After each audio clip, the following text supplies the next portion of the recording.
Sinusulong ng lokal na pamahalaan ng Maynila na maibalik ang dating ganda at sigla ng lungsod. Kabilang sa programang Buhayin ang Maynila ang pagsasaayos ng Lacson Underpass sa Quiapo. Narito ang ulat ni Kring Lacson.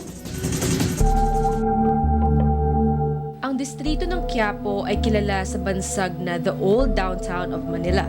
Ito ang pinakakilalang pasyalan dati sa Maynila na dinadayo pati ng pinakamayayamang pamilya sa bansa.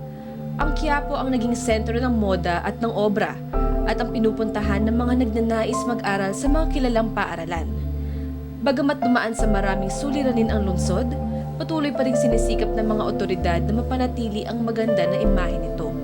Sa pamamagitan ng programang Buhayin ang Maynila, nabigyan ng pagkakataon ang lungsod na mapabuti at maisaayos ang distrito upang maging kaaya-aya sa mga mamamayan at sa mga bumibisita ito. Kamakailan lamang ay nasama ang Lacson Underpass sa mga nabigyan ng bagong buhay ng Maynila.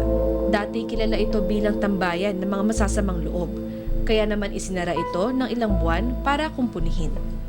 Ngayon, ang Lacson Underpass ay malinis na, maliwanag at kaakit-akit. Ang mga daanan nito ay maayos at maluwag. At good news sa mga mahilig mag-shopping at sumibog, mayroon itong mahigit 100 tiyangge, 26 na food stall, 36 na kiosk at 19 na food stand.